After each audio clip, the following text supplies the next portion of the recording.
Welcome, everyone. Hey, everyone. We are so glad that you're here tonight. I want to welcome you to tonight's program. It was 50 years ago today. Albums from 1972 still inspiring and influencing musicians 50 years later. We're so excited to be partnering with Sound Opinions again to bring this music program to you tonight. My name is Michael White. I'm the adult programming coordinator at the Glenview Public Library. And I'm joined tonight by Neil and Jennifer at the Arlington Heights Memorial Library and Mariah at the Skokie Public Library. On behalf of all of our partner libraries, thank you for being here. And thanks so much to our library partners for making tonight's program possible here on Zoom. Tonight's event celebrates seminal albums from 1972 and their lasting influence. We know a lot of music fans think that all of the innovations that continue to echo in popular music today came into being in the 1960s, but Greg and Jim are going to make a case tonight that 1972 was actually every bit as creative and influential in the long haul. In the next hour or so, they'll discuss the albums that are enduring masterpieces created a century ago, and they'll trace those threads of influence into the present. Will your favorite album from 1972 make the cut? We're just as excited to find out as you are. Now, I'd like to introduce our host tonight. Greg Kot is the head of editorial at Coda Collection and a co-host of Sound Opinions and author of several books, including Mavis Staples' biography, I'll Take You There. Jim DeRogatis is an associate professor in the English department in creative writing at Columbia College Chicago. He is co-host of Sound Opinions and the author of 10 books about music, including Let It Blurt, The Life and Times of Lester Bangs, America's Greatest Rock Critic, and Soulless, The Case Against R. Kelly. Jim and Greg, welcome back, and we're so glad you're here tonight. Thank you. It means so much to us to have the support of all these great libraries where you can read books, even though those that much of America is trying to ban. The hell with that. Right, more power to them. Thanks for supporting them and us, and thanks for coming on tonight. We really appreciate it. I'm gonna put this PowerPoint up. I'm a professor. It's obligatory to have PowerPoint. That's us, Sound Opinions. All right, Greg and I, by brief way of introduction, how did we come up with this idea in 1972? I think, Mr. Kot, we both subscribe to the notion that this idea of certain years in pop music, pop culture history being, watershed better than others, it's a lot of nonsense, right? I mean, yeah, 1967, 1977, the punk explosion, 1991, the year punk broke, Nirvana and alternative, extraordinary years. Maybe there were 4 dozen fantastic albums, a mere year like 1972 might only have had 2 or 3 dozen, right? Yeah, no, absolutely. And I think the thing that people miss about the 70s was there was so much innovation. It was splintering off. Popular music was splintering off in so many different directions. Everybody talks about the baby boomer 60s, but the 70s were just as vital, maybe even more so.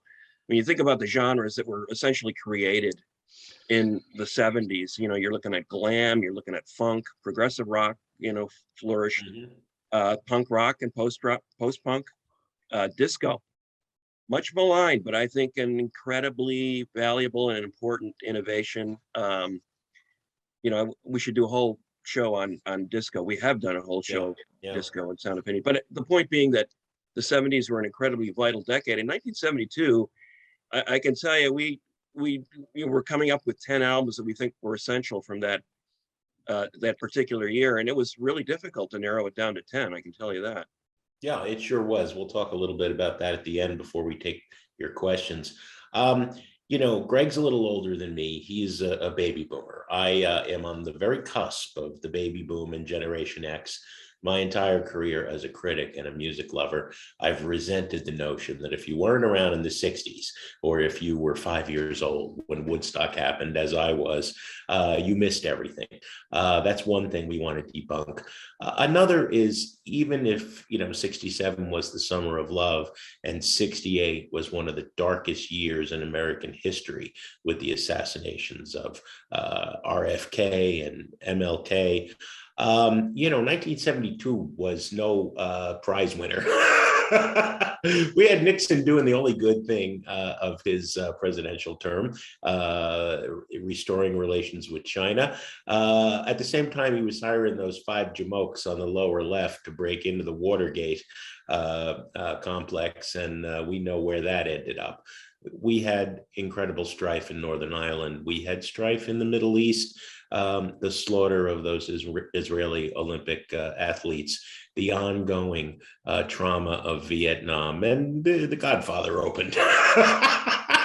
One good thing, leave the gun, take the cannoli. Greg, you're going to lead us off.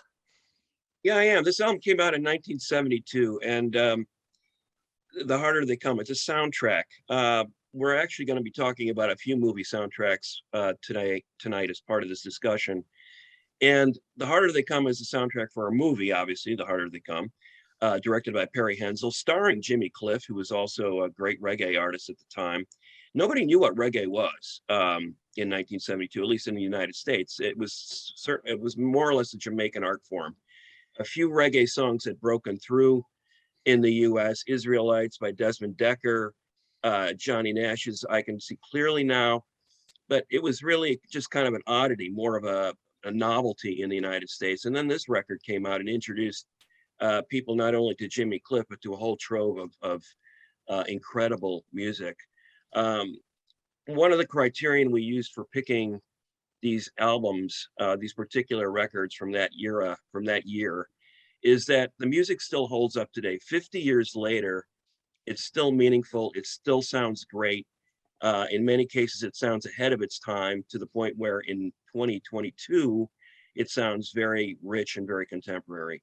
And I'll make the case for this record. Those melodies, one after another on this record, are undeniable. Jimmy Cliff's got 4 songs on this record, and every one of them is incredible. Many Rivers to Cross, The Harder They Come, You Can Get It If You Really Want It, Sitting in Limbo, 4 classics, Boom, Boom, Boom, all on this record. The soundtrack for this record, and the storyline is kind of ridiculous. Well, it's a cliche.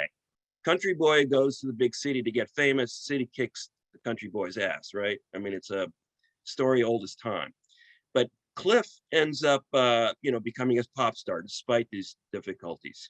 He gets robbed the first day he's in the city, becomes a pop star in spite of it. You have this kind of cliched, melodramatic, premise, and then you have this amazing music that came out of it. Toots and the Maytals, the Melodians with Rivers of Babylon, Desmond Decker, 07 Shantytown. These are all reggae classics, all on this one record. This was at least 2 years before Bob Marley actually became a superstar. So Marley wasn't really on the map yet. The Wailers were recording. Bob Marley was an active artist, obviously, but he really wasn't known in the United States until Island Records signed him and started putting his records out here in great numbers during the rest of the 70s. So this was kind of the opening shot for reggae in the United States.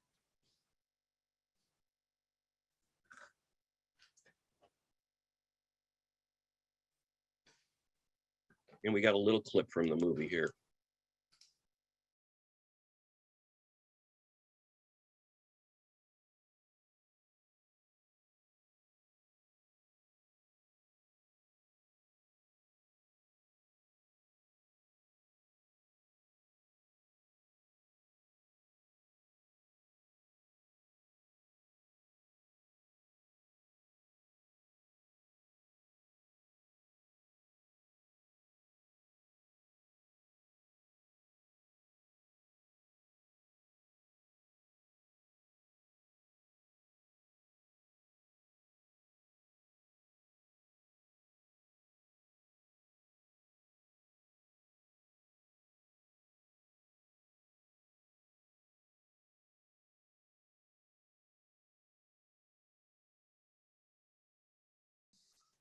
Yeah, that's a classic, Greg, and that man is the definition of cool.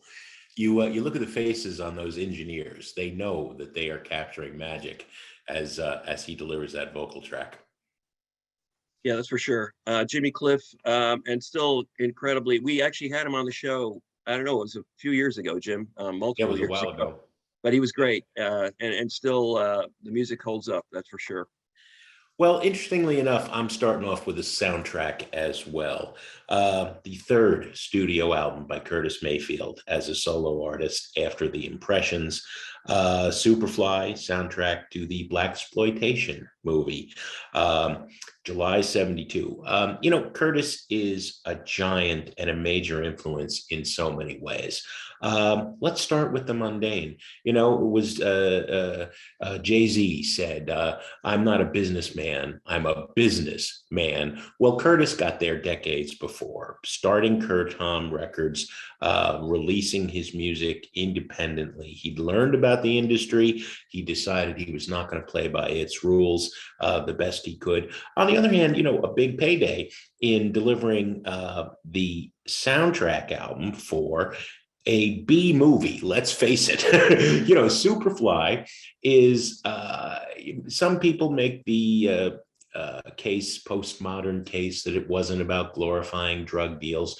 Curtis certainly thought it was, and the coolest character is a fairly despicable drug dealer and exploiter of women, let's say. What Curtis was doing in his soundtrack was arguing that that is the only way for people of color to escape the ghetto, to deal with the racism, to escape from the poverty and the addiction that plagues so many people.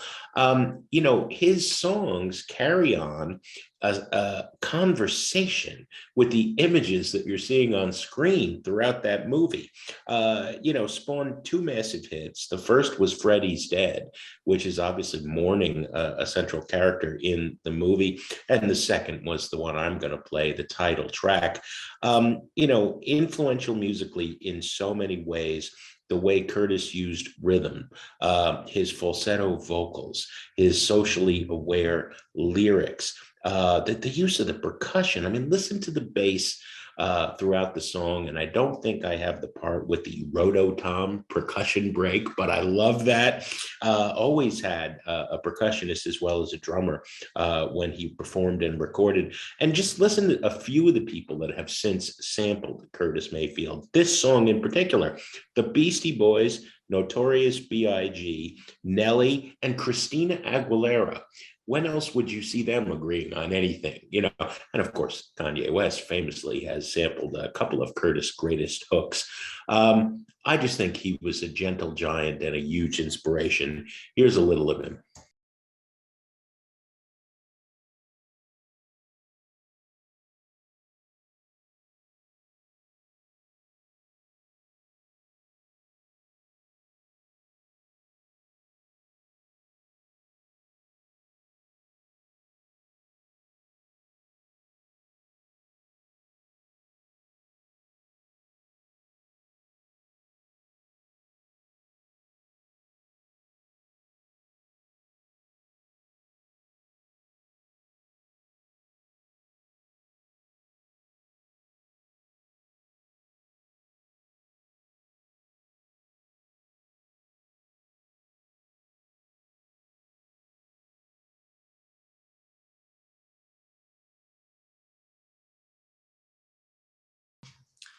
Man, two people on my list, Greg, are among my are number one and number two on my list of all-time regrets of people I tried to interview but never got to. You spoke to Curtis, right? Yeah, I got to speak to him after he had that tragic accident where a lighting rig fell on him on stage and turned him into a quadriplegic. And he made one more album after that. And I talked to him around that time. We had a really long chat. Incredibly soulful guy, as you can imagine, very introspective.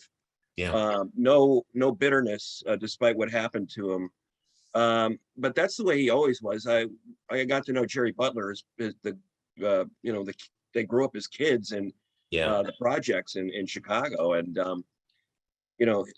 they were just really outstanding people besides being great musicians, and they created something out of nothing. And I think that's a common theme here. You know, Curtis coming out of a tough upbringing, singing about people in tough circumstances.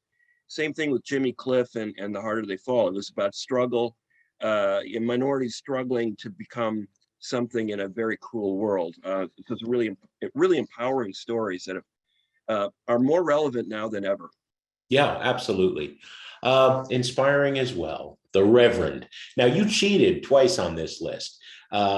The 70s, amazingly, you could release an album every 6 months or more if you chose, and if you had that sort of creative force. Al Green did. I think it was important too, and I ran this by you, so don't put it. No, I'm giving you good. I know you, as usual. It's the whole dynamic of the show. We give each other crap all the time, right?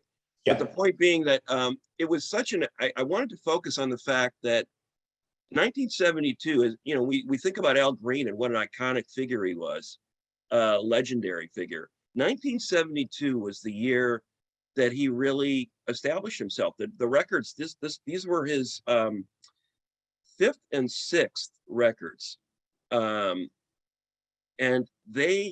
prior to that, he had not really made much of an impression on popular culture. With these two records, all that changed. And you think about that, as Jim said, it was amazing to put out one great record in a year, let alone two. And here's Al Green coming up with this 1-2 punch. A lot of it had to do with, he was recording in Memphis, obviously, basically his entire career, but he hooked up with Willie Mitchell, the great producer, who had been, just an incredibly influential and important musician in the Memphis scene for decades prior.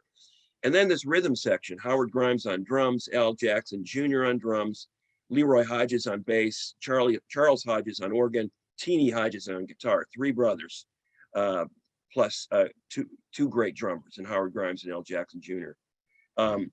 That really made the sound. And Al's voice, I think, I would make the case as the best pure singer of that decade. Maybe the best pure singer of all time. I mean, him and Aretha are 1-2 for me when it comes to just the power of the voice and the ability for it to just change the weather, when you're experiencing it. The title track on Let's Stay Together was his only #1 single, believe it or not. But he had tons of top 10 hits besides that. The thing that always astonished me about Al was that he would cover somebody's song, and suddenly he owned that song. I mean, not only did he take a established song from another artist, but he transformed it in the way that Aretha took Respect from Otis Redding and made it her own song. Whatever you think of the Bee Gees, How Can You Mend a Broken Heart? Go and listen to Al's version of it. Absolutely incredible. And then I'm Still in Love with You. That record came out 6 months after Let's Stay Together. Had 3 massive hits, and Love and Happiness may be his best song. It's certainly one of the most undeniable, and I'm Still in Love with You was a hit. Look What You Done for Me was another huge hit. And then yet another great cover, Chris Christopherson's song For the Good Times. Again, you haven't heard that song until you've heard Al's version of it. So here's a little bit of Al from 1972. Someone's on the phone, 3 o'clock in the morning. Talking about she can make it right. Yeah. Happiness is when you really feel good about somebody. Nothing wrong with being in love with someone. Yeah. Oh, baby.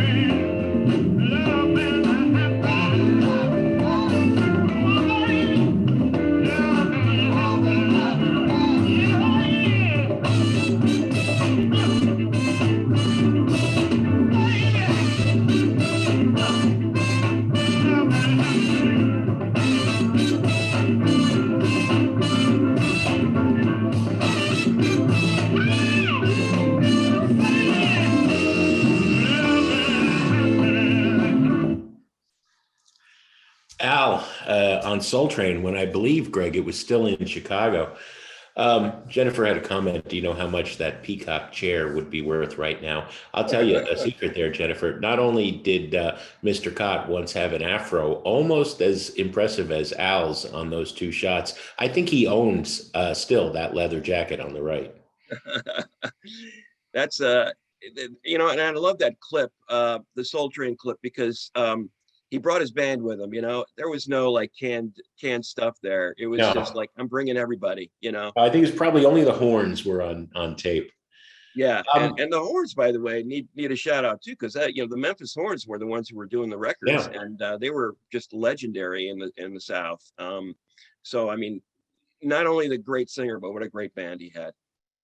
Well, we so far we've talked about artists who are generating top 10 hits in Sound Opinions, true Sound Opinions tradition. We want to not only focus on best-selling artists, but artists who came, created amazing work, and in some cases waited, two cases on my list, waited decades to see the impact, much less make any money. I don't think they ever made any money. One of those bands was Neu. German for new. You have to say it with the exclamation mark. Neu! These were two artists in Dusseldorf in 1971. Klaus Dinger, a drummer, and Michael Rother, a guitarist, who originally were members of Kraftwerk, which continues to this day and is generally renowned as the birthplace of all electronic music. These guys split, and as a duo recorded 3 albums, each of them called Neu, Neu, and Neu.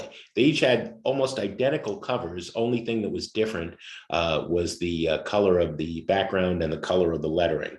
They were recording with Conrad Plank, a renowned German producer who worked with all of the so-called krautrock bands, these bands in Germany that were very influenced a little bit late by the psychedelic moment of 67, 68, and were fighting hard to construct an artistic identity that was separate from the sad legacy that Germany was still living under from World War II, reconnecting in some cases with the Weimar years of cabaret much earlier. Sold a mere 35,000 copies. And now today, if you talk to 9 out of 10 indie rock bands, they will acclaim Neu as one of their biggest influences. What was it about this all instrumental band? For one thing, they pioneered a beat that they called Motorik, Motorik.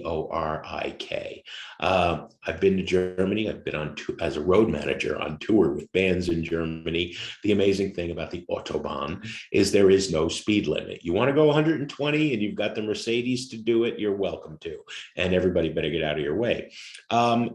Motorik is this relentless, almost mechanical 4/4 beat that is literally the feeling of the white line on the Autobahn coming at you at relentless speed. The hypnotic guitars that Rother played over Dinger's drumming were very influenced by Pink Floyd. You can hear their echo in Sonic Youth. Sonic Youth actually had a track called Two Cool Rock Chicks Sitting Around Listening to Neu. Bands like Stereolab, many others were influenced. I'm going to play a track called Hallo Gallo, or a small portion of it. It's about 20 minutes long. It is entrancing, hypnotic. This is some of the ultimate road trip music that will keep you following your course on speed. Hallo Gallo is a play on the German phrase Halligalli, wild partying. And that's kind of what this sounds like.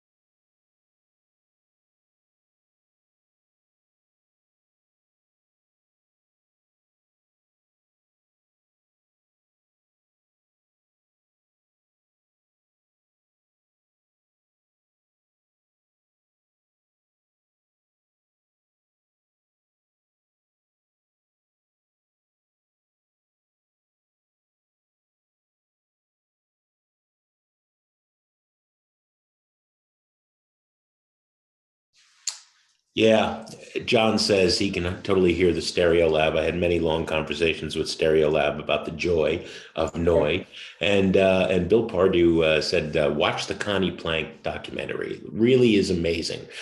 From working with these crazy long-haired acid freak Germans, Plank went on to produce the Eurythmics and Devo, score actual top 10 hits. Pretty amazing. But that whole scene in Germany at the time was krautrock, which was a slur from the English press that in great Lenny Bruce tradition, they said, you want to call us Krauts? Fine, we're Krauts.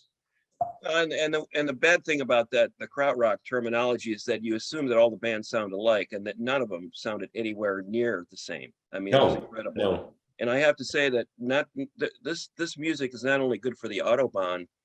When I was trying to get my body in shape for a bike trip to Vermont, I had Hallow Gallow and Negative Land from that particular track, from that particular album in my earbuds, and it is great for biking, endlessly. Yeah. Gives you a lot of energy. So appreciate that choice, definitely. Aretha Franklin, another twofer, and again, one of those amazing years where you can't possibly divide one from the other because they're inextricably linked. They came out a few months apart. Young, Gifted, and Black was the first record. It was one, to understand where Aretha was in 1972, I might compare it to like where the Beatles were in 1965. I mean, it was that kind of resonance in terms of everything she did seemed to be golden, had multiple hits on it. She was gigantic. She was a gigantic cultural figure. She was comfortable coming on talk shows and at the same time, doing these rowdy concerts at the Fillmore. She was amazing to see during that time. People may have seen Aretha in her later incarnations when she was kind of a diva, but back then she was sitting at the piano and her sisters were backing her up on backing vocals, and it was an incredibly rousing performance. And what it was she was basically channeling her church roots and bringing it to the stage, the concert stage. So that's what you hear on Young, Gifted, and Black. By the way, the title song is Nina Simone. And the fact that Aretha was picking up the mantle from Nina, singing that song meant so much to the African American community in particular, but just young people in general, just acknowledging the power, the cultural power of what African Americans had created in this country without a ton of acknowledgement. And Aretha was kind of embracing that. Amazing Grace, though, is the real masterpiece here because it was a one-of-a-kind record in Aretha's career until she made another gospel record in the late 80s. It was her return to gospel. And so there was a lot of pressure on her because she had started there as a kid in the 50s with, as essentially the opening act for her father, who was a famous preacher, touring the country. And she was, drawing crowds of thousands and tens of thousands. And here's this 13-year-old coming out there doing these incredible gospel songs. Now she's in her ascendance. She's at the top of the mountain as a pop singer, an R&B singer, a soul star, cover of Time magazine. And here she is going to the Temple Missionary Baptist Church in Watts, Los Angeles, in January of '72, backed up by the Reverend James Cleveland and the Southern California Community Choir, they were themselves a gigantic figures in the gospel scene. And she just owned it. It was an incredible performance, documented on this double album, best-selling gospel album of all time for good reason. She absolutely transforms these classics. Clara Ward did a song called How I Got Over in 1950, which was basically an African-American woman from Chicago communicating to her community, saying in code that, we have had a lot to overcome. And she was talking not about transcending and, the heavenly choirs they were going to meet, but getting over on this earthly planet and realizing how difficult it had been and what they needed to do to survive as a people. And Aretha picked up that mantle on this particular record. It's an incredible record. And I can't recommend it more highly. Here's a little bit of Aretha from that movie.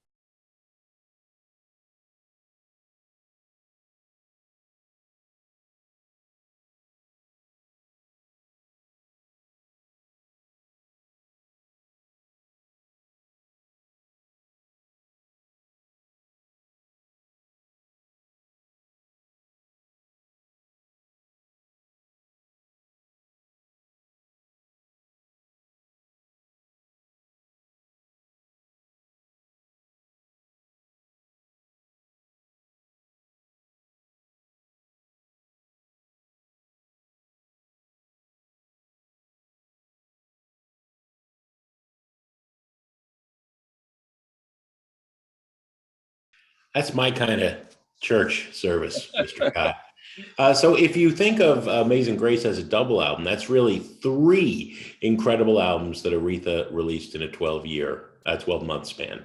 Yeah, it really is amazing. It was her year, but it was really in that 10-year span. It was her decade too. Yeah. It's an amazing artist. I got a sleeper here by one of the greatest artists of the 70s. For the Roses, I think, kind of gets overlooked in Joni Mitchell's career because it comes between Blue and Court and Spark, which were both massive. But I don't know. For the Roses is the album that really solidified my love for Joni. Her fifth record, right? She's having some hard times. She has been dumped by James Taylor, who goes on to marry Carly Simon. Okay. She had a lot of romantic woes, but she didn't take crap from any man in her life. She didn't take crap from anybody, including the all-powerful record industry. I'm going to say this is one of those things going to make you roll your eyes. Joni Mitchell was a punk. Not in terms of her sound, obviously. Her voice is pristine and beautiful. The songwriting is novelistic and so poetic. The melodies are timeless and kind of insinuating because they don't hit you over the head the way some of those other Laurel Canyon songwriters that are just coming really into their own to dominate the music scene in 72. She's a punk because she plays by her own rules and she will hear none of yours. She wrote the song I'm going to play, You Turn Me On, I'm a Radio, as a response to the incessant pressure from her label to write a hit song. Joni says, what's a hit song? I'll tell you what's here, you turn me on like a radio. Like, A, I'm not a machine that you just flip the knob and I give it to you. B, her taking these gentle pot shots at everything that's on the radio spectrum circa 72. I'm like a country song. I'm kind of corny, she sings, right? And she is just laughing at the whole idea of playing to mass popularity. In fact, of doing anything as a musician other than what her muse inspires her to do. How cool, how powerful, how self-assured was Joni Mitchell? On this track, You Turn Me On, I'm a Radio, originally Graham Nash, David Crosby, and Neil Young, three-quarters of Crosby, Stills, and Nash, the biggest group in the universe at that time, originally all played. Joni decided none of them were worth keeping. There's a little bit of Graham Nash harmonica left. That's like, Greg, if Aretha Franklin, Robert Plant, and Neil Young rang our bell and said we'd like to be on Sound Opinions, and we said, nah, we got something else this week. That's Joni Mitchell. Here she is.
you get a sense of her power there at those last couple of, dirty for dirty, as he's singing, right? She's in charge. Don't tell her otherwise. Well, I mean, the one thing that there's several things about that record. Everybody was expecting, a certain thing from Joni after Blue, and obviously she gave us something totally different. Mm-hmm. She was self-directed and she was misunderstood her entire career, essentially. She never did what anybody thought she should do. As you said, she was her attitude was very much punk in that respect. The other thing is that she was producing her own records at a very early stage. She was in control of her career. David Crosby tried to produce her first record, and that didn't work out so great. And after that, she said, "I'm just done with everybody else telling me what to do," and really has self-directed herself ever since. And it led to some idiosyncratic records. And we talked about this pick beforehand, because you're right, Jim. It's not her most well-known record, but it's a real gem. It's one of those records you go back to now and again. It holds up. And she wasn't making music for the moment. She was making music for posterity, stuff that would live on long past its alleged shelf life. No two ways about it. Well, this is a no-brainer. Yeah, I mean, people are. I guess people can argue about the Stones' best record. I've heard people say, it's Let It Bleed, it's Sticky Fingers. I know you and I both come down on the side of this one, Exile on Main Street, double album. Another misunderstood record when it first came out. The reviews weren't that great. People were kind of bewildered by the breadth of the record. What they felt was a poorly produced record that could have been easily pared down to a single record. But in retrospect, all of that was wrong. It's exactly what it should be. The story behind this record, in brief, is that they were tax exiles, right? They were, the tax rates, they were in a certain class of taxpayers in England where they were dishing out a lot of money to the government. They didn't like that. They went somewhere else to make their bread. They were getting harassed with drug busts as well. Well, things were never easy from that standpoint. There was chaos all the time around the Stones, and so then they decided to go to France, south of France. They ended up Keith Richards ends up renting a mansion in Nelcote on the south of France. What could go wrong with that? I mean, it obviously former Gestapo headquarters. Former Gestapo headquarters. There were still swastikas kind of engraved in the heating ducts, in the building. 19-room mansion. But when people think about a mansion, they think about this opulence. But the Stones recorded the entire, or the bulk of the record, in the basement, which was, the details of that are incredible. It was the middle of summer. It was really hot down there. There was no ventilation, hence the song Ventilator Blues, because the ventilators didn't work very well. It was sweaty, it was grimy, there was a dirt floor, there was no concrete, it was a dirt floor. So it was a dirty, dank, dark place to be making a record. And here the Stones were all scattered around France. They weren't living in close proximity. I think Jagger had just gotten married to Bianca, and they lived like an hour away. So musicians would come and go, and Keith sometimes wouldn't be up for days, or he'd want to stay up for days, and nobody could get on that timetable. So it was a kind of a haphazard record. There is no way this record should have been any good given the conditions it was recorded under. Mobile recording studio, Jimmy Miller, the producer, a really smart, intelligent guy, getting hooked on heroin. I mean, it's just like it was a bad scene all around. There was a lot of drugs and partying in the upstairs part of the mansion, but in that basement, nobody wanted to go there except guys playing music. So they ended up carving out a lot of music there. Even Charlie Watts, who Stanley Booth in the best book about the Stones famously called the politest man in the world, even Charlie was strung out on smack at this point. They were all at the nadir. They were hitting bottom.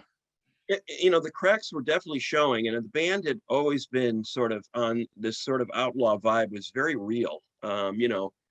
talking about Satanic Majesty's Request in 1967, the record made under the influence of Baal.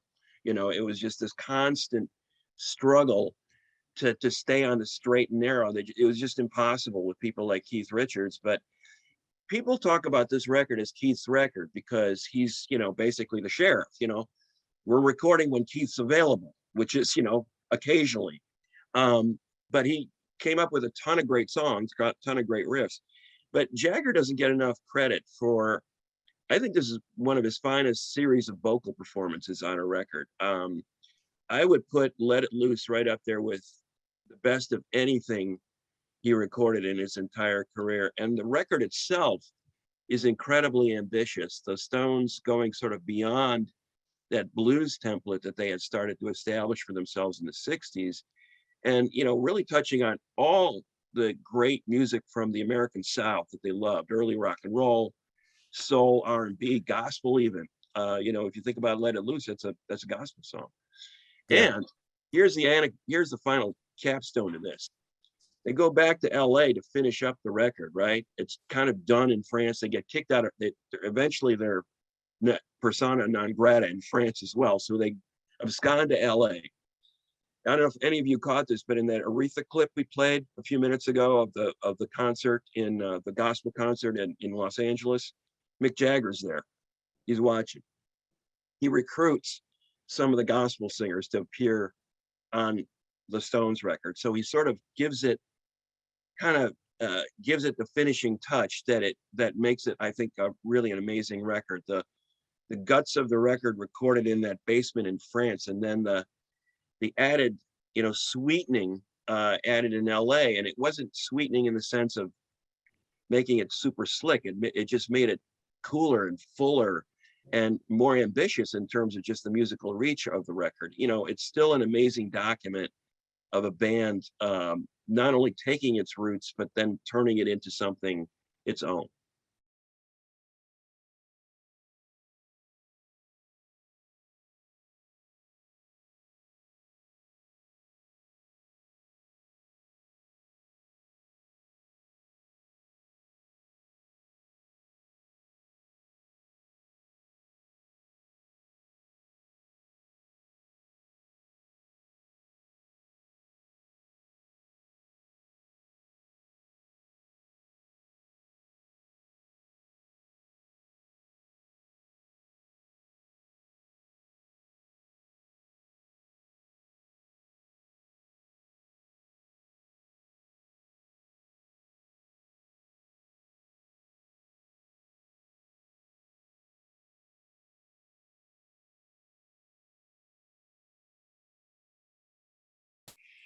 A dark record in a lot of ways, Greg. It reflects the darker moments of that 72 slide I showed, but it all builds to shine a light, right? This amazing moment of gospel redemption.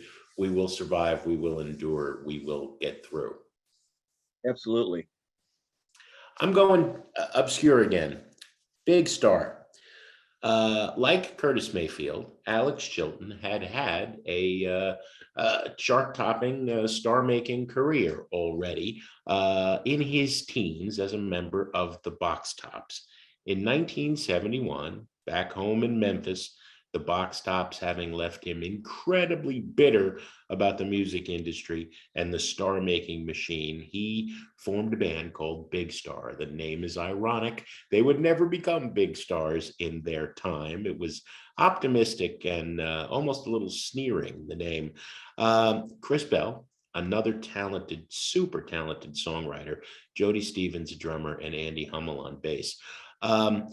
The group's heavily influenced by the British sounds of the era and just before, 68, 69, except they're bringing that essential Memphis soul to it. Many of you are saying, who is Big Star? A few may know. They powered the intro music to that 70s show, appropriately enough, a track called In the Street. They also gave a song that I'm going to play that became the very last song on that 70s show. if you haven't heard of them, you have heard dozens and dozens of bands who started because of Big Star. Chief among them, REM, but power pop groups like the DBs and artists like Matthew Sweet. In fact, the entire power pop genre, many say, begins and ends with Big Star. Those chiming guitars, those indelible melodies, incredible harmonies, and like I said, recorded at Ardent Records in Memphis, just enough soul to really give it a little bit of grit. Best known song, September Girls, is on their second record, but their debut #1 record, again, that irony. Alex Chilton was one of the most bitter people I've ever interviewed in my life. Very funny, but very bitter. It was not a #1 record. Ardent barely got it out there at all. The critics loved it, but nobody ever heard it, at least not in its time. Much sought after later and idolized to this day. 3 albums in their career, each of them essential. This is where it started.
That song 13, I usually don't quote Rolling Stone, but Stone called it rock's most beautiful celebration of the fragility and naivete of adolescence. And I couldn't agree more.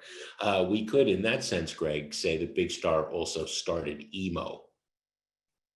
Yeah, you could. I hate to, Which I hate to saddle them maybe a with that. slur, really. Yeah, I don't know about that one, but I do.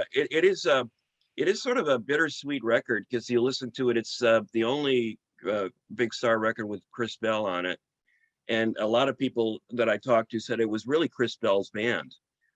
He put it together. Chilton obviously was a huge part of it as well, but Bell was kind of just steering the ship there for that particular record. The second Well, record, we could debate yeah, that because Bell has like 3 or 4 songs on the yeah, second record, and I Am the Cosmos, his one and only solo album, is every bit as great as any of the Big Star records. That's a long debate for another day, but right. a huge influence. No, Oh, absolutely. And we somebody said I was wondering when they were going to get around to Big Star. Are we that obvious? I mean, it's kind of like we had we actually did have we did a classic album dissection of this one. I don't know if you remember that one, Jim, but we had Yeah. Jody Stevens on the show, the drummer.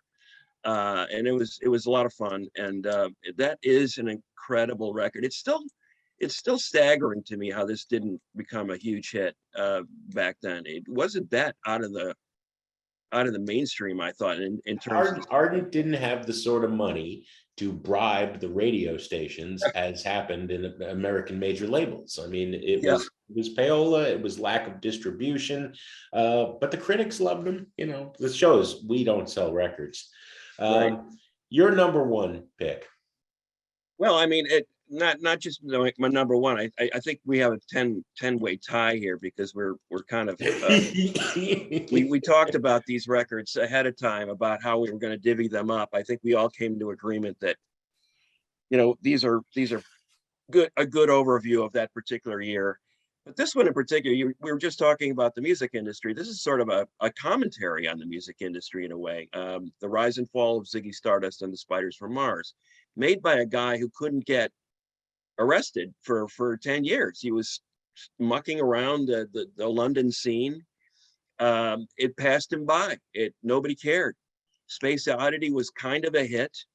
And then it was like, he's a one-hit wonder. He really can't follow that up. What's he going to do to revive his career? Bowie was one of those guys who did not follow the pack. He the whole idea of the kind of music that he liked, he wasn't into the authentic rock roots that all the popular bands were. He was into stuff like French ballad singing and Berlin cabaret, Anthony Brett Newley. Weil, that kind of stuff. Yeah, show tunes. But there was also an incredible affinity for outsider artists like the Velvet Underground and the legendary Stardust Cowboy and Iggy Pop, all of whom he, helped revive over the years. But at this point, nobody cared. And then this record made them care. It was a masterstroke. The rock star as commodity packaged and sold. Bowie in the role of an alien, any alien presence, like rock stars were considered this, these otherworldly creatures. Well, I'm going to embody that role times 10. But what he really did here was embody an androgynous persona that resonated for decades afterward. He was speaking to an audience that had never been part of the conversation in rock music, the LGBTQ community.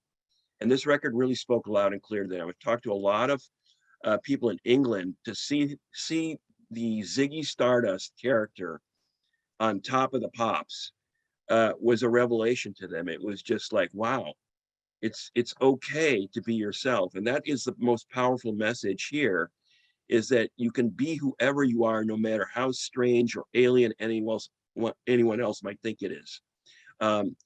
Underneath that, but on top of that, he presented it in such a mainstream way, because suddenly there's a rock guitar on this record that's bold and incredibly catchy. Mick Ronson, his partner during this period, was an amazing guitar player, arranger, and songwriter.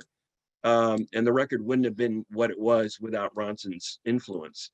And of course, Bowie zigged and zagged throughout his career. He never stayed in one place. He discarded the Ziggy persona at the end of the '73 tour. He famously said, "This may be the last show I ever play." And, he was talking about the Ziggy character, not David Bowie. But people didn't understand it at the time. What's he talking about? But he was killing one character so he could move on and become another one. But this whole idea is that you can invent yourself and then reinvent yourself as much as you want, because you're the person in charge, as opposed to the outside world telling you who you should be, was really, really important. I think an important moment in not just musical history, rock history, but in social history. I mean, it was just a watershed moment for a lot of people, and it's still recognized as such today. So here's a little bit of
I do love this album, Greg. I think it's Bowie's most original moment.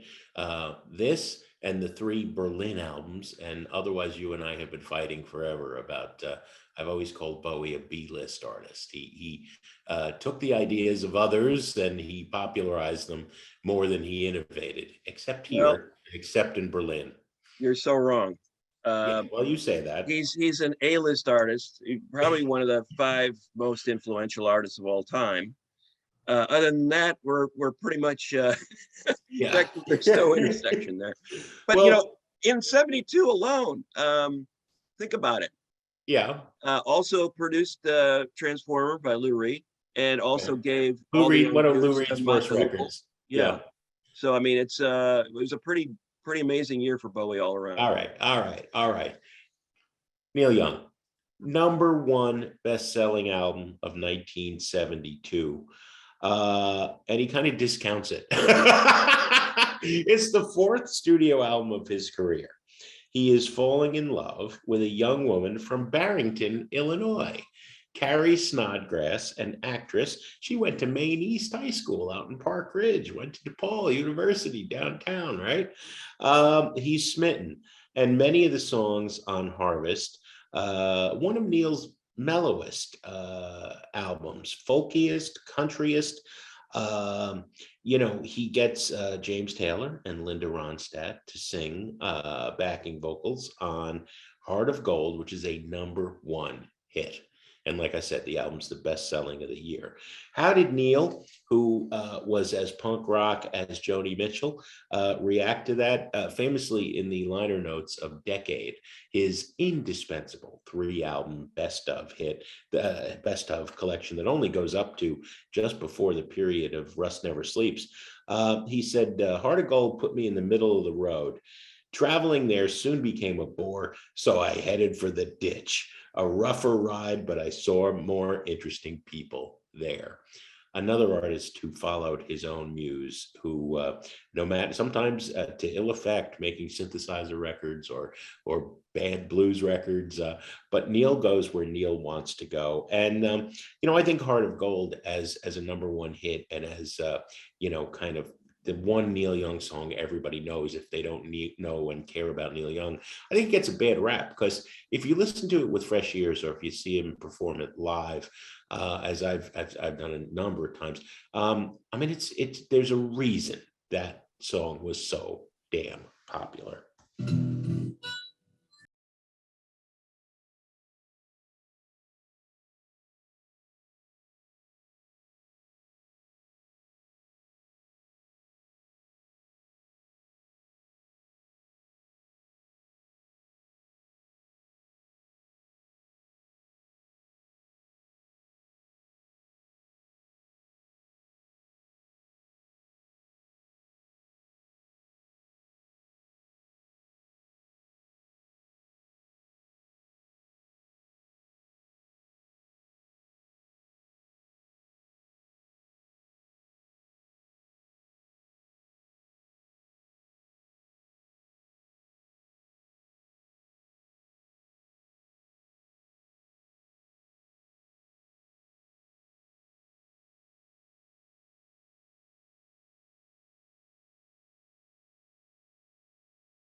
We just had Amy Mann on the show recently, one of our favorite singer-songwriters ever. And 5 albums that shaped me was the subject, and she chose Harvest as one of them.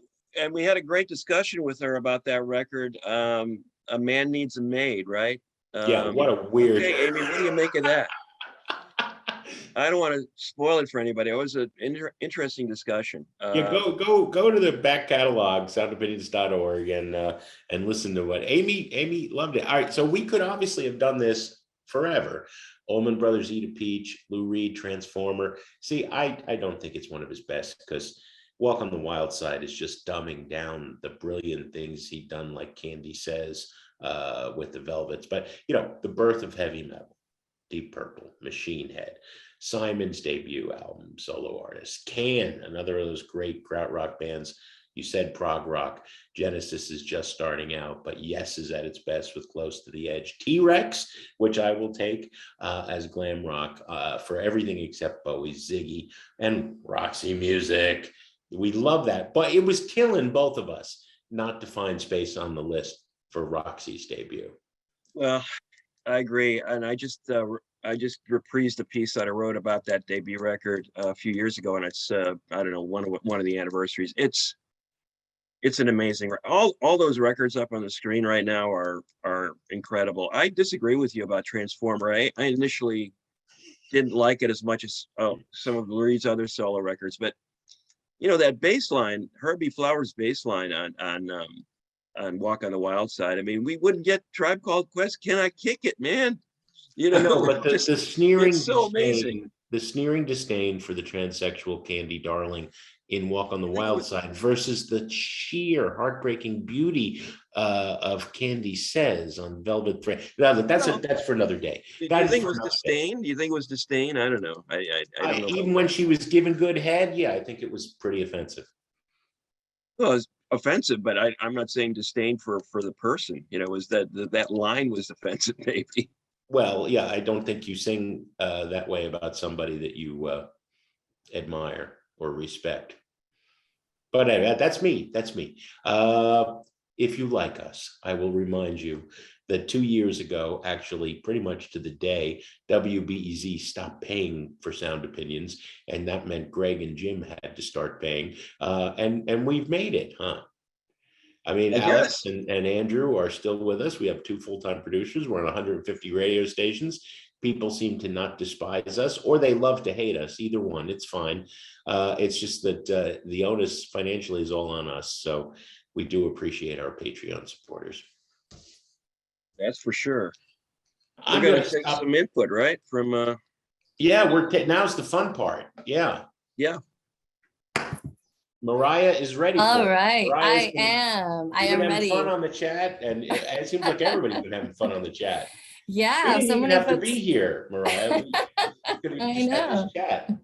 So many folks are chiming in. It was certainly a lively discussion. So in addition to all of the other suggestions and folks asking why not this other one, yeah. We did have a question that sort of grew out of the initial Curtis Mayfield story, which is, of the artists on this list, are there artists that you either wish that you had interviewed or would love to interview going forward connected to this list? I said there were 2. I never talked to Curtis, and I never have landed Neil Young. He is my great white whale. Got it. One of the many, I actually don't have any problems with Greg Cott, but I do resent that he got to talk to Neil several times and I never did. Got it. What about you, Greg? That's a good, Greg. You know, I always wanted to do an in-depth sit down with Al Green, and I also always wanted to do an in-depth sit down with Aretha, and I talked to them both, but I wouldn't call them in-depth. I felt like I was just getting surface level answers that they've given everybody else, you know. So I kind of wish, you know, I'd had that opportunity to talk to both of them, because I think they're both incredibly fascinating people.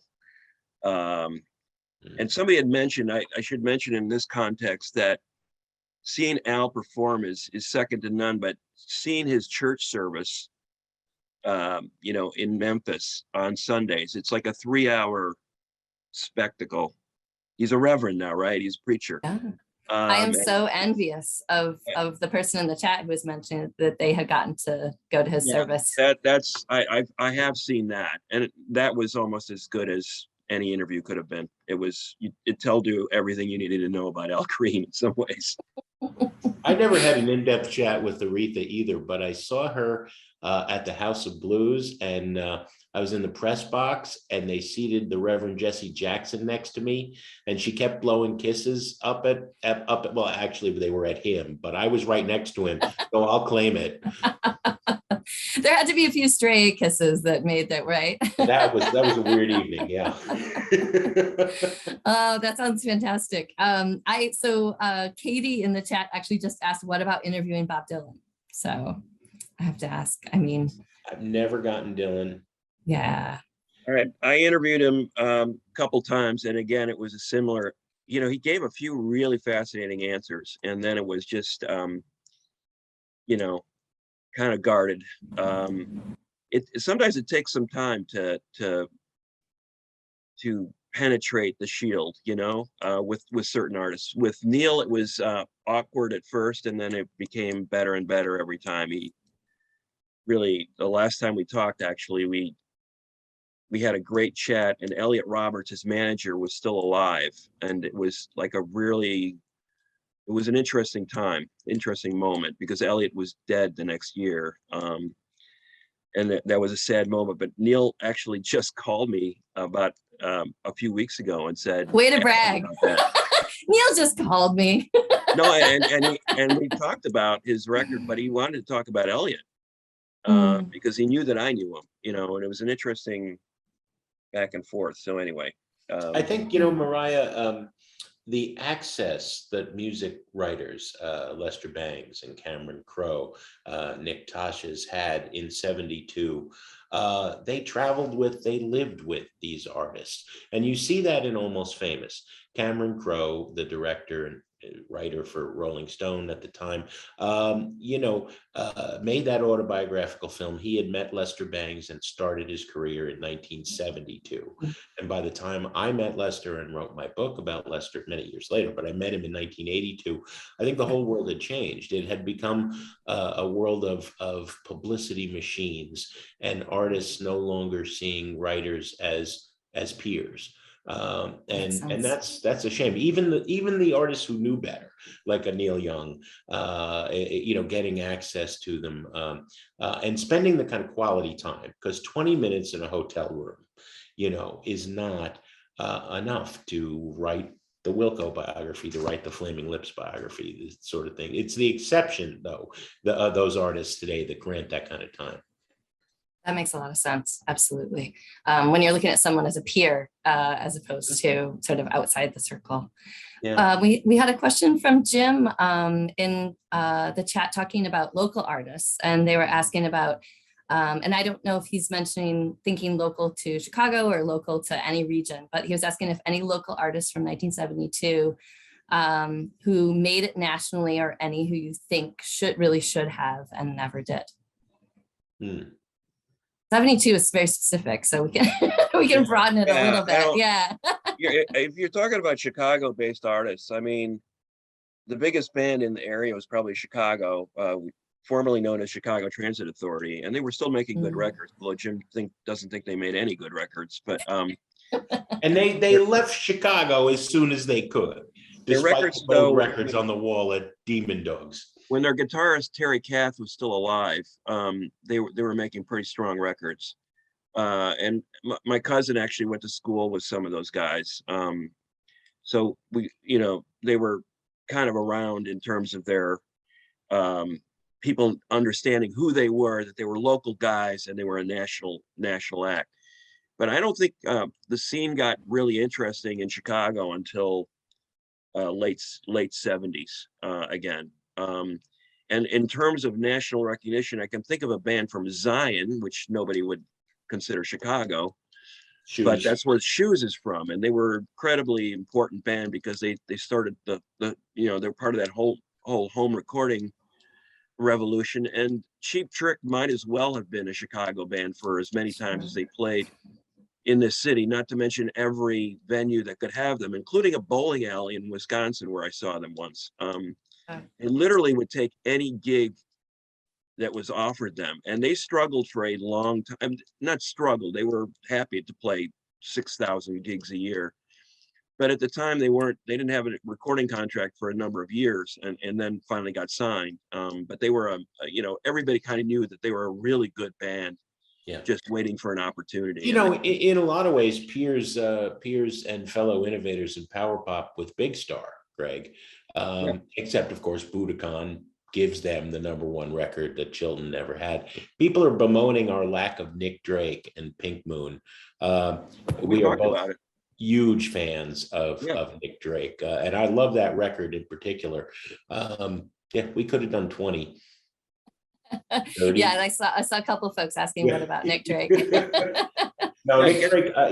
Nick Drake. I made a joke about the birth of emo, but Nick Drake, when recording Pink Moon, was literally so depressed he could not stand at the microphone, and he laid on the floor of the recording studio recording those songs. I think it's his most vulnerable record, his most honest, his most beautiful, and he's dead not long after it. Gorgeous record. What about Sticks? Let's not go there, brother.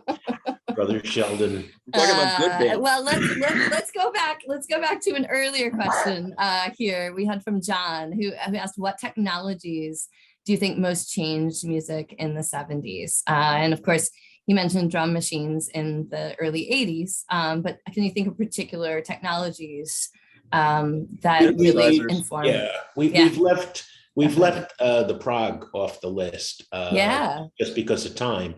I'm a huge fan, but I think that what Kraftwerk was doing, Kraftwerk doesn't make its first really great record until the following year. But what Chuck Berry had done for the electric guitar, making it the primary instrument in rock and roll after it starts with piano,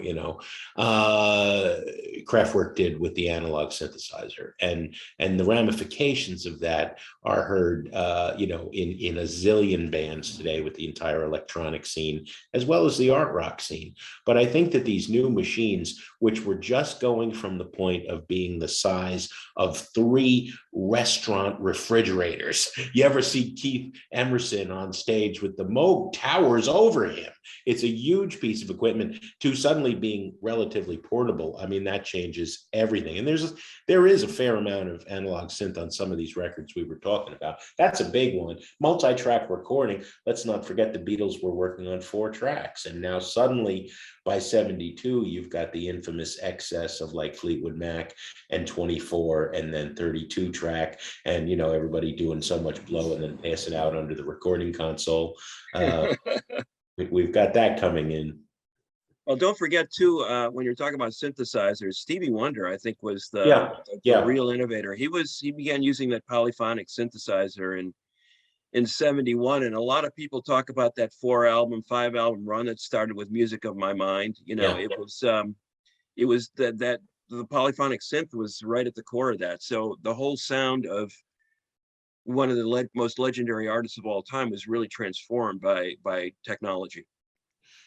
Yeah, and we could have gone to Stevie as well.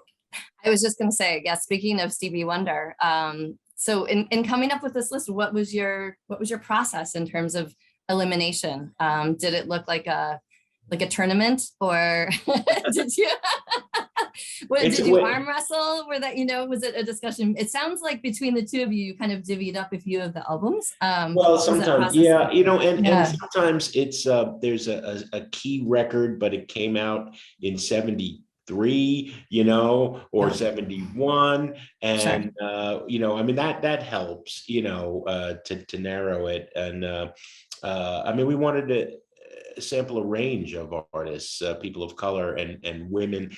Overall, 1972 was not a really good year for the women's, whereas 74 and 75 and 73 and every year, but it's just in terms of like the really influential work by a lot of the artists from the 70s that I admire, whether it's a Hart or a Linda Ronstadt, their best albums weren't in 72. And so it's like, okay, well, we'll talk about them when we get to 73.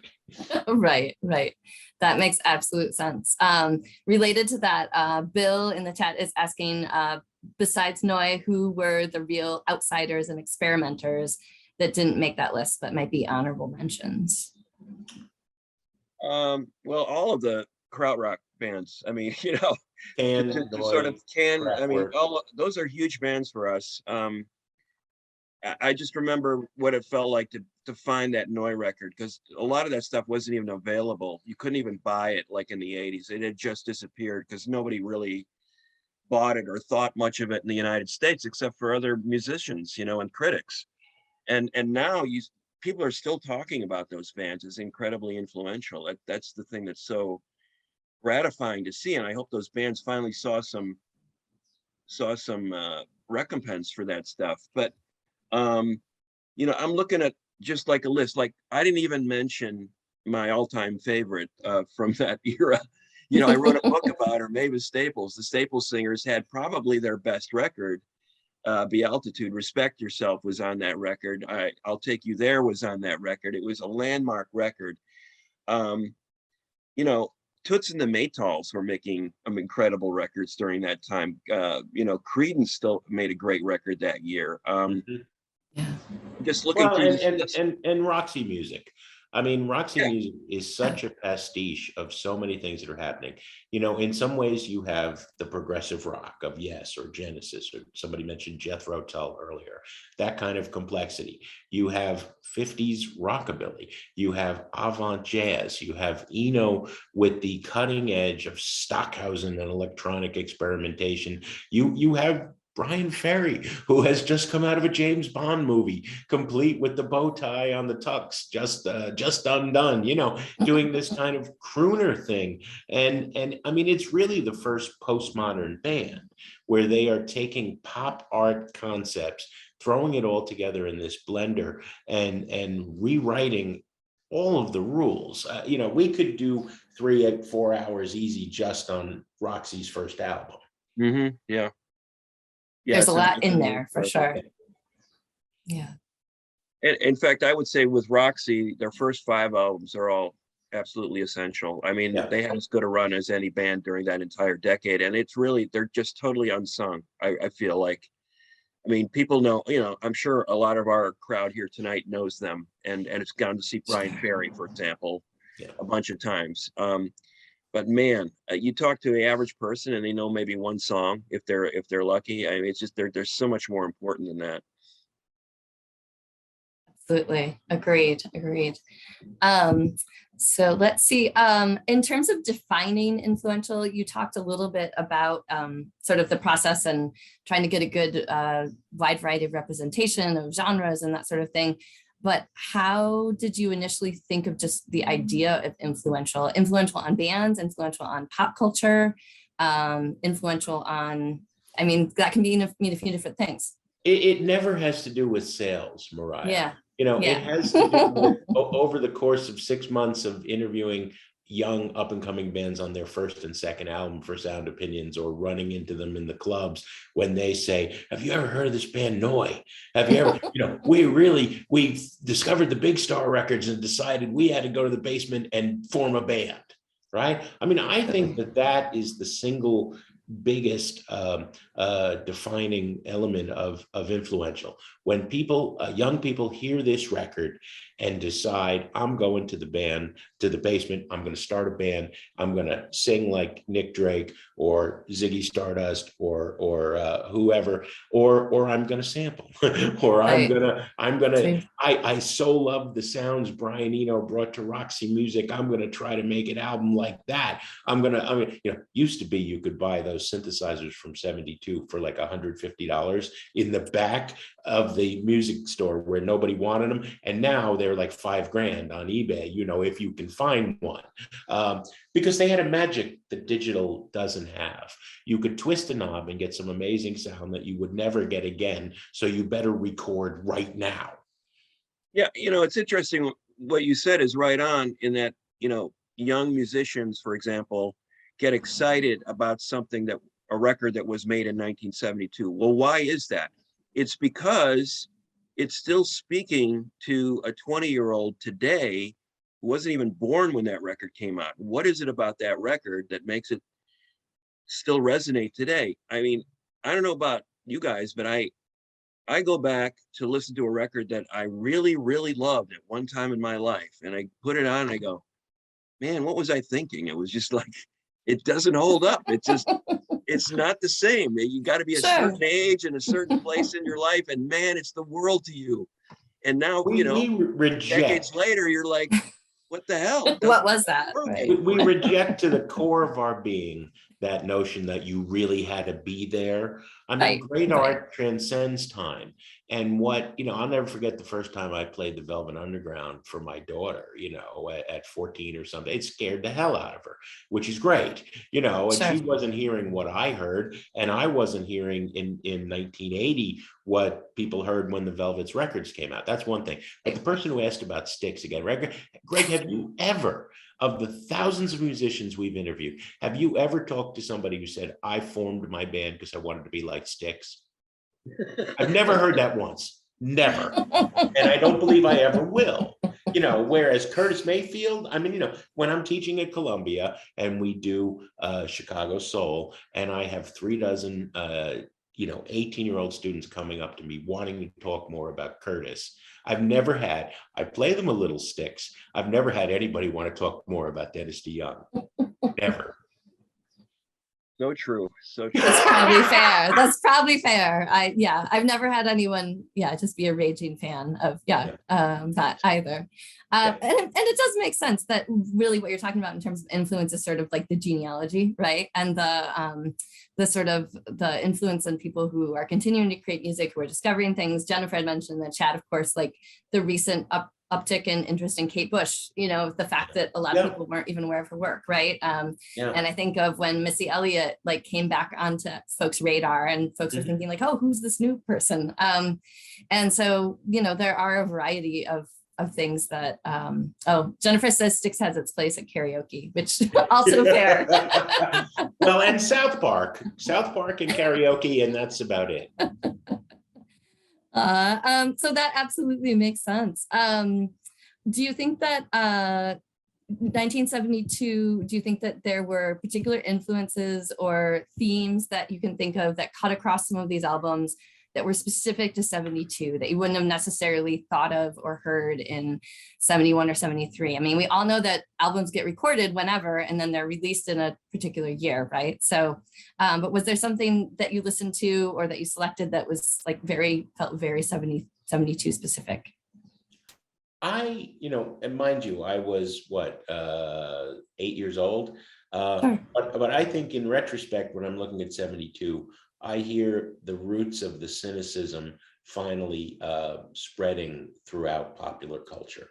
And of course, it would get even worse. I mean, the burglars only broke in 72. I always think of 72 as Watergate, but the hearings are until 74, and Nixon doesn't get on the helicopter until late that year. It's the 60s were, in the words of my hero, Lester Bangs, a con. Peace, love, harmony, and utopia. It never was. Woodstock was separated by a couple of months from Altamont, right? And I think they were dark times. We were in a horrible and unjust war, poverty and racism. Civil rights had been won on paper, but not in the ghettos and the riots of 67 and 68. I think America had a hangover. I think in a lot of ways, 72 is a lot like 2022, where we ain't quite recovered from 4 years of what. We have national hearings about the very fate of democracy happening right now, and we barely survived a plague that may still come back 3 or 4 more times and get us all. These are dark times too, and I think there's a similar vibe in a lot of our favorite records this year, Greg, don't you think? Yeah, I mean, you can't escape it. I think it was a more, I don't know if cynical is the right word. Wouldn't say it's quite cynical, but it's certainly more, like with glam, there was definitely like a tongue-in-cheek aspect to it. Like we're just taking the piss out of all this stuff. We're not taking ourselves that seriously. We're not taking, our culture that seriously because it's just all crap. It's kind of like there was a darkness to even the fun stuff, and then, Black artists making their mark, singing about the struggle that was like, we're here. I'm on the cover of Time magazine, Aretha says, but she still feels the need to sing a song like Young, Gifted, and Black to remind people that this isn't a given. It's like, I have to declare this to make sure that you understand we feel this way about ourselves. Why doesn't the rest of the world feel that way? You fall into these rabbit holes when you're researching these records to freshen up on them again. And it was only months that separated What's Going On from Superfly, Greg. What's Going On though was late 71. The two great Black concept albums about the situation in the ghettos and nothing having been resolved by the riots of 67, 68. You had record after record, Bobby Womack across 110th Street. What happens across 110th Street? It's like a different planet. You're in Harlem now. You're not in, it's New York City, but there's like the haves and the have-nots. And you cross 110th Street, what side of the divide you're on. You couldn't even get a taxi to 110th Street from Manhattan, lower Manhattan. I mean, so that kind of stuff. So yeah, there was definitely a darkness there. And The other thing that sort of strikes me about some of these artists is that they've been around for a while. They weren't like they weren't like kids. They were like artists who had been developing their art for a long time without anybody really caring. And now they were in their moment. They were achieving something because they were really working their butts off to get there. And I think now our society is less tolerant of people who sort of hang around and just sort of do good work, and then finally it sort of breaks through. There's incredible pressure to succeed right away, and if you don't, you're done. Your career is washed out. You're not on TikTok anymore, so you're over. And I think the vibe in this era was like, we can do anything. We can create. The world's wide open for us, even though we've been around for a while. We kind of know what we're doing, but the playing field was still being, like when I was talking earlier about the genres that were being created, funk, glam, punk, disco, prog, all this stuff was like flourishing, and it was being invented in the moment, as opposed to like, we're stuck with these rules and we got to follow the rules. That makes sense. That makes sense. Well, we are getting close to time, but I have one more question that honestly, there could probably be a whole talk on this last question, but I feel like we have to at least get you to weigh in briefly. Jeremy in the chat talked a little bit about album-oriented rock as a format in the early 70s, and that a DJ had the freedom to play any cut from an album. Obviously, that's very different than Clear Channel and that sort of approach to radio. And just talking about album-oriented rock and or FM radio, what do you think was the impact on music? And particularly, I mean, obviously you've said that sales or popularity are not the only metric for what remained influential, but can you speak a little bit to the impact of the FM format changes around that time? Well, when you had these long-haired freaks buying up radio stations like two guys in Chicago did with this Spanish language station at Belmont and Cicero, and the start of XRT, and you had these true music lovers who were schooled in it, who loved it, who might put on something like Noise, Hallow Gallow, 20 minutes of it, and go out back and smoke a joint, and then come back and change the record over. There was a true creativity. And today, when even voices we admire sit in front of a monitor and they must choose 3 from A, the emphasis tracks in this 40-minute block, and 2 from B, and then they get 1 C, which is their choice, which means they can maybe play an REM song, but if it's not one of the 5 on the list, I mean, I've literally known DJs who played a different song from the album on the list, but got in trouble because it wasn't the song there. I mean, Jesus Christ, that's not art. And FM radio in this period, whether you were a kid like me listening to WNEW in the middle of the night, transistor radio under the pillow, or it was XRT, or it was KFOG in Los Angeles, in San Francisco. I mean, it was an art form. And you have some of that. Somebody says the Current in Minnesota. Yeah, absolutely. Seattle and KFAI. KXPN, yeah. And, our friend Bruce Warren in Philadelphia. But that's the exception rather than the rule. And I think now we're left to curate our own radio, and we have the tools, thankfully, but it's not as much fun as somebody you trust taking you on a journey. Well, and I wasn't cool enough to listen to FM radio. I was still in my early teens in 1972. I understood later, in retrospect, how important FM radio was, and obviously I started listening to it myself. But back then, I have to say something about AM pop radio in 1972. Yeah, it was an incredible playground. I mean, black, white, in between, it was this smorgasbord. You had Timmy Thomas, Why Can't We Live Together? And Marvin Gaye, What's Going On, next to Creedence Clearwater Revival, next to Bob Dylan, next to, this one-off, song from soon to come ABBA, and it was it was just about the numbers, right? Playground, yeah, it was different. Whatever was sold, got played next to whatever sold number 2, number 3. Now granted, that was a lot of payola buying that, but I agree with Greg. You know, Casey Kasem in many ways is the king of schlock. But you look at those playlists from 72, 76, 78, and like, geez, that's way more songs on adventurous there. than you hear today. Yeah, for sure. Yeah, absolutely. Well, thank you so much. I realize that we're at time right now. And thanks to you for the shout out. I was aware of a couple of those stations, but not all of them. So that'll help me on my own listening. Good stuff. I always appreciate, great formats and free form and that sort of thing. I want to say an extra special thanks to both of you, Jim and Greg. It's been such a pleasure having you with us all.